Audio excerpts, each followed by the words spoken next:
Well, hello friends. My name is Tanya and this is the channel Classy Frugality. I hope everybody is doing wonderfully today and thank you so much for joining me today. On today's video, we're going to talk about panic buying. So, if you have been following the news any at all lately, you have likely heard about the port strike that just happened and actually just ended. It was in duration for about 3 days. Now, they're not through with it. They're going to pick it back up, I think, in January for more negotiations. But for now, the strike is over. So, once the strike occurred, that put folks into panic. Not everybody, but it put enough people into panic to actually cause them to start panic buying. That started causing some issues with supply in the stores. So, I personally know some folks who this affected. I've seen some of my friends on Facebook who had issues with going into the stores and getting things that they need. And this just shouldn't happen like this. It just shouldn't happen. So today we're going to talk about some of the panic buying and, what would happen? What would happen if we didn't do this? Are there better practices?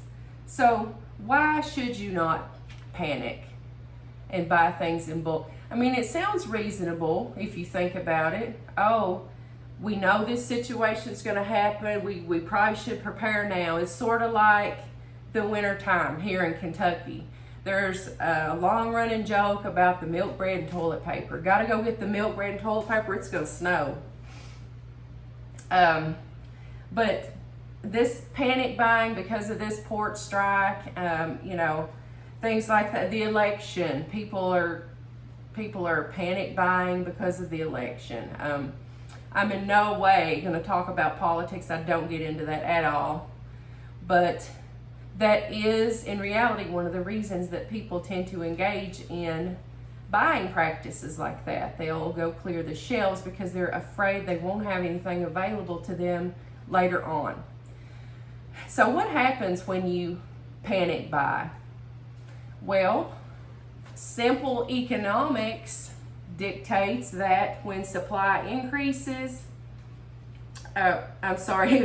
demand increases, then prices go up. It's supply and demand. So, if I go out and I buy up all the thingamajigs and I go around to every store and I panic because I'm so afraid the thingamajigs will run out, then the other store over here that I haven't been to that actually still sells thingamajigs, they're going to hike up the price. And it's not just the stores. I'm not blaming it entirely on the stores, but that's one thing that could happen. They're going to jack up the price so that if somebody else does want a thingamajig, they're going to have to really pay for that because that store knows that the supply of that item is now in demand. They know that they're going to be able to sell those things at a higher price because it's what people want at that time. So apparently people have been buying toilet paper. Just no reason for that at all. So what else happens when you engage in panic buying? Another thing that happens is that if you go and buy up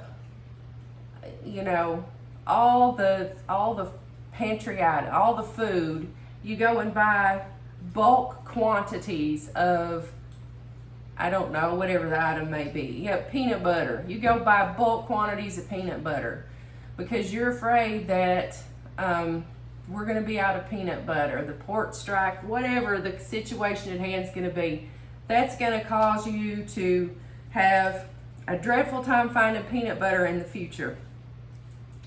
You go buy so much of that up and then that situation ends up resolving, or it's not as urgent as was predicted it was going to be, then you're stuck with a case of peanut butter.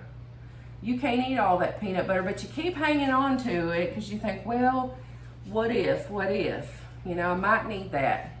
And so eventually you kind of forget about it, you go on about your business, and next thing you know, you open up that closet, that food pantry, you look in the back of there and there's a whole bunch of expired peanut butter. So what have you just done? You've done a couple things. You have wasted your hard-earned money on that food by not keeping up with that, by letting that expire, and you've also kept that food from somebody else who might have used that, and now it's expired and it's not safe for anybody to use. So that is definitely the second thing to consider when you get the urge to panic buy. Now the third consequence, in my opinion, of panic buying is that it's just the wrong thing to do to other folks.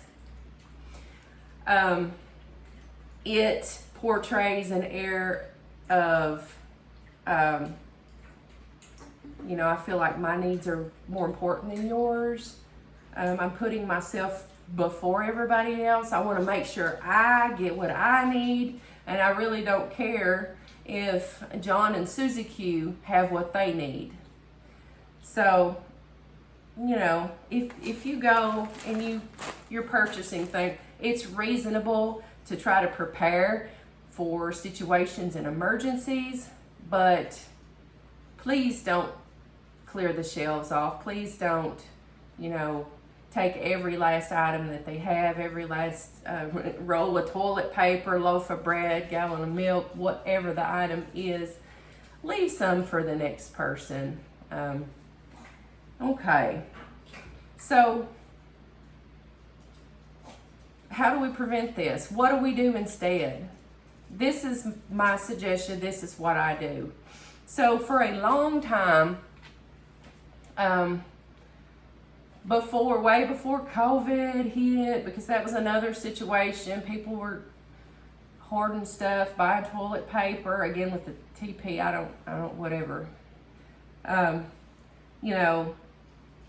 All kinds of things, that now the port strike, and then the election.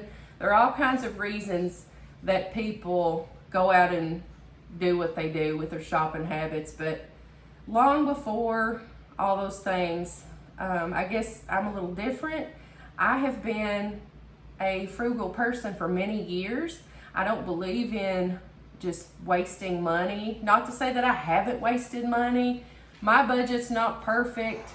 I still have issues from time to time, but I try, and I'm trying to do better the older I get. So I just try to keep a pantry that is well stocked. And that's for many reasons. Maybe one weekend I don't feel like going to the grocery store. Maybe I'm ill. But that's okay because I have my pantry stocked. Perhaps an unforeseeable situation happens. Bad weather. Floods, snow, whatever. That's okay. Again, my pantry's stocked. I can go in there while the snow is falling, and I have stuff already in there to make soup, some nice hot warm soup, some peanut butter and crackers, delicious, hot cocoa, hot cup of coffee. I'm prepared. I have those things. So I don't have to worry and panic, when I hear about, this or that's going to happen, because I'm already ready for it. Okay, so some of my favorite things I have laid out here. They're very affordable. They have a long shelf life, and these items are all they take up relatively small amount of space. It's nothing perishable. It's just literally all pantry items. And what I try to do is set aside a few extra dollars each week.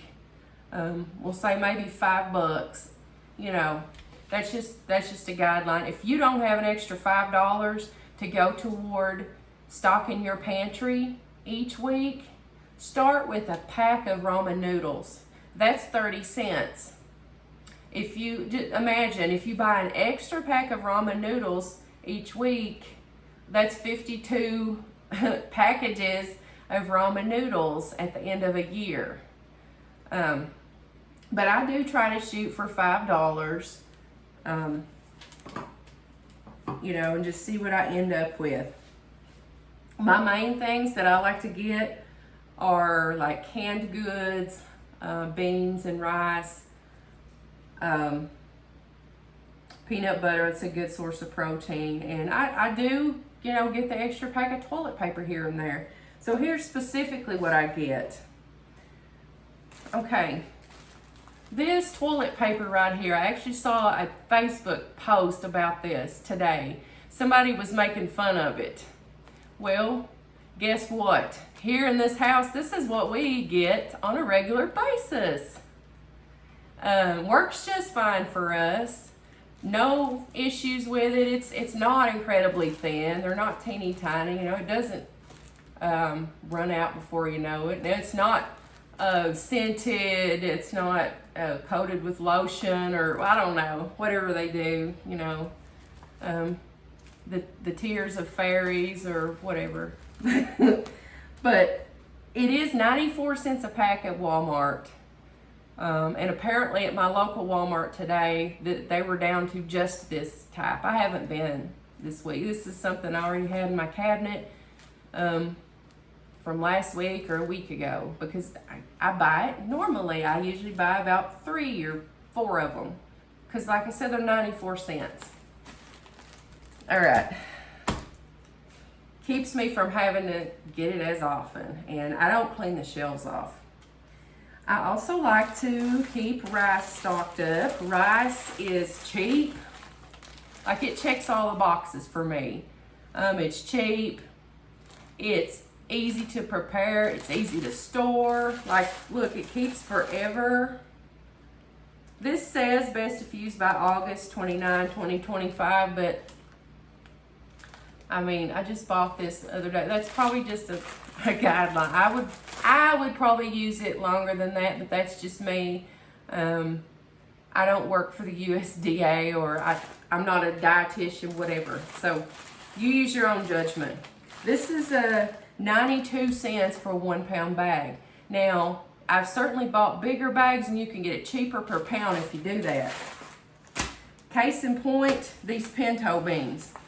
Now, this sucker, you'll see it's got a big binder clip on it already, because I've been using out of these. I use these regularly. This is a 20 pound bag. 20 pounds. I get these at Walmart. It's only $14.94 for a 20 pound bag. I mean, how much cheaper could you get per pound? I don't know right off. I don't have a calculator in front of me to divide out to see what that is per pound, but like, it's super cheap. And if you didn't know, the dried beans, once you cook a dried bean, it ends up being about 3 cans of regular, you know, cooked beans. Well, what I mean is that, you know, like 1 cup of dried beans, you cook it and it ends up being like 3 cups. Anyway, so that's one of my favorite pantry stocking items. Peanut butter, like I said, that's another one. This peanut butter here is just a Smart Way brand. It's not the Kroger brand. It's like the Kroger, generic Kroger brand. It's even lower than Kroger brand, but it is an exclusive brand to Kroger, distributed by the Kroger Company, Cincinnati, Ohio. Okay, that is $1.94 right now. It's around the same price at Walmart, I think, and about $1.96. Now, this week at my Kroger in Southern Kentucky, they have a weekly digital deal in which peanut butter is $1.49 for a 16-ounce jar, and you can get up to 5. So I am going to go get 5 of those. That'll be my limit for my coupon. We use a lot of it. I give my dog his medicine in peanut butter. And I use this a lot for like PB&Js to take for lunch. My husband likes PB&Js to snack on at night. I like to make peanut butter fudge. We go through a lot of peanut butter.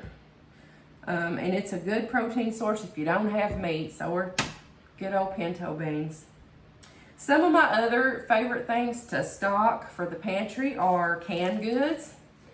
I got this 4-pack of green beans at Kroger the other day. Again, it's the smart way also. Like there's the Kroger brand, and then there's the sub Kroger brand. It's even cheaper. Smart way. This was $2.59 for a 4-pack. So it works out to like 65 cents a can. You know, I like to keep like green beans, corn. That's like the two standard vegetables for me. Green beans and corn. If I have that, it's some kind of meat, right there's a meal. Now, I also like to get pasta. And I usually get like a 1-pound box, because, you know, pasta keeps forever, especially if you pour it out of this box into a glass jar. That'll keep forever. Literally not, but you know what I'm saying. And at Walmart, this is a Great Value brand. These are 92 cents for the 16-ounce elbow macaroni. But then, the other day I went and I found this 3-pound box of elbow macaroni. It was actually $2.72 for 3 pounds. So that made it 91 cents a pound. So it was like, you know, 7 cents on the pound cheaper than if I just got 1 pound, which is fine. I thought if I don't use it now, I'll use it later. And I got that because I had just got all this Kroger pasta sauce for 99 cents a jar. Pasta sauce is another good thing to keep. When I don't get that, I usually get the Hunt's brand, and I usually get it at Dollar Tree because it's $1.25 there. It costs a few cents more than that at Walmart and more than that at Kroger, so that's the cheapest. Sometimes, you know, I do like to keep these two, just the 50-some cent boxes of macaroni and cheese, because, I mean, they come with a cheese packet, and you don't have to add milk to them. People think you can't make these without milk. Yeah, you can. I do. If you don't have milk or butter, just save some of the pasta water, mix that cheese in there, and it's fine. At 50-some cents. If you had to, it says it's got 3 servings in it, but it would definitely serve 2 people a good sized plate of macaroni and cheese. You could have that for a whole meal if you had to, for 50-some cents. No milk, no butter, just pasta water. I like to get these 2 to stock up because sometimes I can find them for $1. If not, I can get them for $1.25 at Dollar Tree. That's cheaper than Walmart or Kroger. And same with these. It says you have to add milk. I don't add milk. I don't keep that much milk. Since my son is married and gone, we don't go through that much milk. We used to go through 4 gallons a week, but we don't anymore since we have an empty nest. But these are good too, because like the macaroni and cheese, these have the flavor packets in with them. Actually, not a packet, it's just flavor. So that gives you a little bit something extra, and you know, you could eat that as a meal if you had to. But those are all my favorite stock up items. Now, you say, well, I don't have the space. I don't have the space to do this. I don't have a lot of cabinets. Well, if you're only getting a few canned goods a week, maybe a box of pasta, 50-cent macaroni, some ramen, just start out with a little box. You know, keep you something in the closet. Stack a few cans under the couch, wherever you have to stack them. Just get you a little bit of a stockpile going, and it's just for preparedness. It's not for panic, because there's that old saying, be prepared, not scared. And to me, when it comes to stocking up a pantry, I'll use another saying, slow and steady wins the race. So you're not out to buy up everything at once. You go at it each week, couple dollars a week. You know, by the time you look around, before you know it, you're going to have a stocked pantry. So that's just something that was on my mind after seeing different things on social media and, you know, different things on the news. Let's try to take care of each other. Let's not go in and, you know, buy up all the baby formula. That leaves somebody else's child without. You know, same with the diapers, the toilet paper, whatever that item is. Let's try to be mindful of what we do. You know, get what you need, but sort of like the signs I've seen on buffets, take what you want, but eat what you take, whatever. But anyway, I'll leave you with that. I hope everybody is doing well, that you've been able to stay safe and healthy. And as I said the other day, my prayers are definitely with the hurricane victims and their families as they work to just deal with this terrible tragedy that happened, and as everybody works to rebuild their homes and their lives and get everything back together. My heart's certainly with all the people affected. But thank you so much once again for tuning in and watching my video. And I would love for you to join my frugal family. It's been a long week. So if you would, please just hit that like button and hit the subscribe button.